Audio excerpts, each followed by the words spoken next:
Now, Speaker of Parliament Professor Aaron Michael Quay is warning MPs and officials of Parliament who sign attendance registers for absentee MPs to immediately desist or incur his wrath. As the opening of sitting on Thursday, some MPs, including Akimoda MP William Ejapon Kwetu, a new job in South MP Dr. Marcus Ebeyeboa, questioned why the official report on attendance for Wednesday captured 106 members of Parliament when the numbers were less. Following their concerns, the Speaker directed the Clerk Office to immediately facilitate the installation of a clocking machine to check the attendance of MPs to the House business. An almost empty Parliament on Wednesday, 1st July 2020, but 106 names of MPs were captured as present. Some MPs question why some of their colleagues who were absent were marked present. Because they are notoriously absent often. But the real issue is who has been marking those absent present?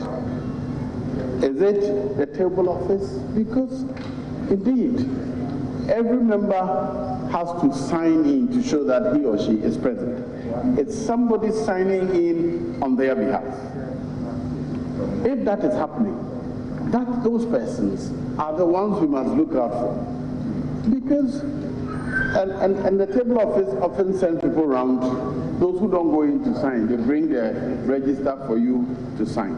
So if indeed those people were not present, who marked them present? I think we must investigate who has been marking those absent present, because that is the bigger issue. I think we should pay attention to. Page 3. Name number 98. Bring the figure, George. He is marked as being present. And I'm saying that to the Speaker for a very long time. You don't see this house. Yes, they are here in this house. You're in the chamber. But he's marked present. He is marked present. Repeat. Figure, George. Was absent. Yes. You have been absent for a very long time. You don't see him in the chamber. Yesterday I didn't see him in the chamber. You are here. Speaker of Parliament Professor Michael Quay warned MPs and officials of Parliament who signed in attendance registers for absentee MPs to immediately desist or incur his sanctions. If there are any persons signing in for people who are not present, please, this will be your last warning, because in the near future, you will be subject to very serious disciplinary action. To stem this development, the Speaker directed the Clerk Office to immediately install clocking-in machine. We all know that we've had difficulties with this issue of attendance. We all know that we've placed orders for machines for that purpose.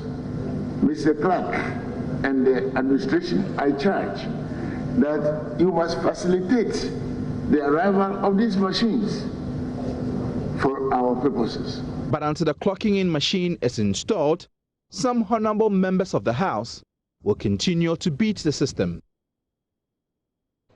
Now let's speak to Dr. Rashid Rehman of the Africa Center for Parliamentary Affairs at CEPAP. Doc, I can't help but remember my days in school when your mates would call you and say, write my name in the attendance sheet. Do you think that this is more of an attitudinal challenge than a parliamentary issue?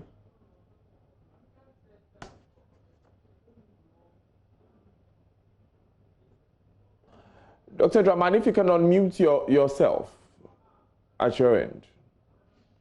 Right, Dr. Rashid Rehman is... Can you hear me now? Yes, I can hear you. Please go ahead. Yeah.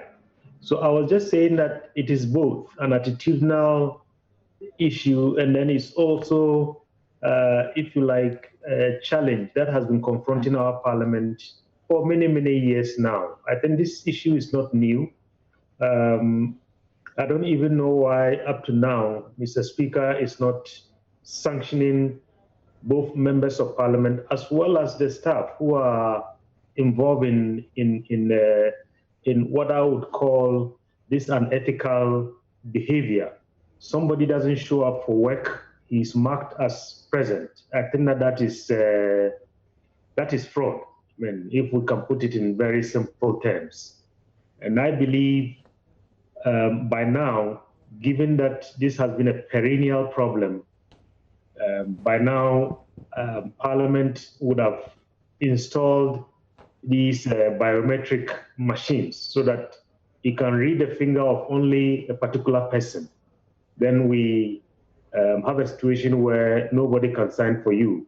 But beyond installing the machines, I think the bigger issue is whether really, if somebody doesn't show up for work in Parliament, the leadership of Parliament is truly going to sanction them.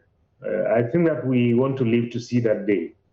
Now, Dr. Draman, you hit the nail on the head, because I was going to ask next if this is not a fraudulent act, signing in for someone. If it is, should it not be treated as criminal? Yes, indeed. I think that that is perhaps maybe what the leadership of Parliament would have to carefully look at. Particularly, I mean, people have heard you on your platform right now, Mr. Speaker, saying people have come to sign in, and we see the numbers on the floor of the House. I mean, the numbers don't add up. I mean, what does that mean for the reputation of those individual MPs? And what does that mean if action is not taken? What does that mean for the reputation of Parliament, particularly as a body that is supposed to make laws for us and expect that all of us obey those laws? I think that that's the first group that must be seen to be above board and must be seen to be upright when it comes to respecting the law and when it comes to issues of integrity, because they are supposed to be holding all of us accountable, particularly those who have a mandate and resources from the government. And if we begin to see some of these things coming from the House itself, then many are going to begin to question whether the Parliament has any moral authority or moral right to begin to question other people who do wrong. So I think for me, it's important that we go beyond just simple talk and every day the Speaker is admonishing members of Parliament and so on to some serious punitive actions, sanctions. I think that that's the only way, the only thing that can change the behavior of those who are indulging in this act. So, Dr. Draman, you mentioned earlier that in Parliament, that's where we make the laws, and so they should be seen as people who uphold the laws. We just saw the resignation of a Deputy Minister for Trade and Industry, Carlos Ahinkra, and he clearly breached sections of CI, of Executive Instruments 164, 64, and 65, and the Public Order Act 851. As a member of Parliament, to take an action like this, what is the seriousness of that action, and what should be taken against him? What action should be taken against him? Look, Daniel, currently I am stuck here in Canada. I'm in lockdown here. What the government here has done is, if you are supposed to be in quarantine, even if you don't have COVID, if you come from travel and they say you have to self-isolate for 14 days, you don't do that. They do spot checks. If they find you, you go to jail for 6 months and you pay $750,000. Now, if you are involved in a situation like the honorable member who, first of all, tested positive and then went out in Canada, I don't think that you are going to see the light of day again, even if you are an honorable member of Parliament. Because now, I think he has become a murder weapon. Because I don't know how many people he has infected already with this behavior. It's a situation where it looks like he has put his political ambition ahead of the public health, ahead of the safety of all the people around him, as well as innocent people. Elsewhere, you go to jail and you will lose your seat and you will never perhaps see the light of day again, because, I mean, murder, I think, exacts one of the highest sanctions that you can find in most societies. Should that happen now, him losing his seat and going to jail? Well, I mean, if you ask me, I think that perhaps that's what I have just read, I mean, on one of the platforms, that some of the people in his campaign team, one of them has died. I don't know whether that is true or not, and a number of them are infected. I mean, we don't know when this story is going to end. And I believe that if we have laws in our country, the laws should work, irrespective of who is a violator of the law. I mean, the fact that he's MP, I don't think he's above the law. And perhaps if the law says he must go to jail for violating CI, you quoted the number of the CI and so on, I think so must be it. Thank you very much, Dr. Rashid Rehman of the Africa Center for Parliamentary Affairs, ACEPA.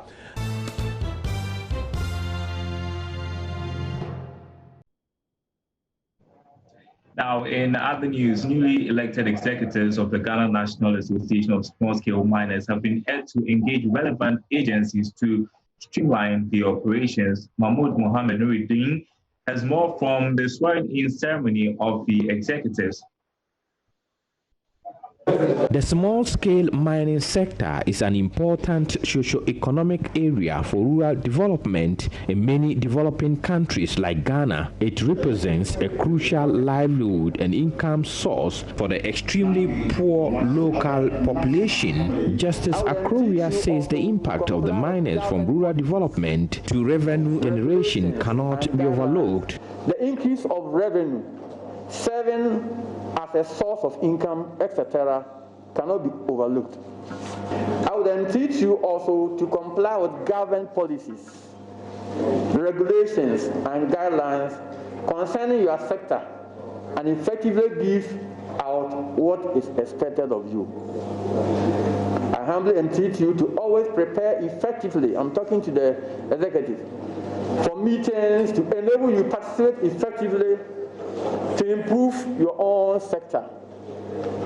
Do not attend meetings just to sit in and listen, only to take your allowance at the end of it. So be participants at your various meetings. I also entreat you to ensure discipline, promote unity, and live harmoniously among yourselves and within the association. Avoid unnecessary rivalries and ugly competitions. Let your impacts be outstanding and help improve the well-being of your members. Also, about 51% of people employed in the sector are women, but unfortunately their needs and rights are generally ignored. There should therefore be specific policy interventions to address this issue. We are also aware of the dangers that mercury use poses to health of miners and people living in mining communities.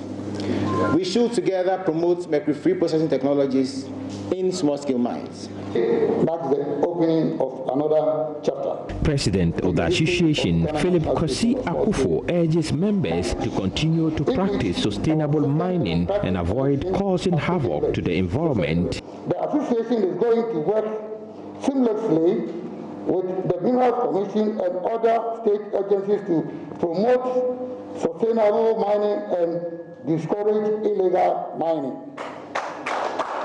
A report by Mahmoud Mohammed Nuruddin.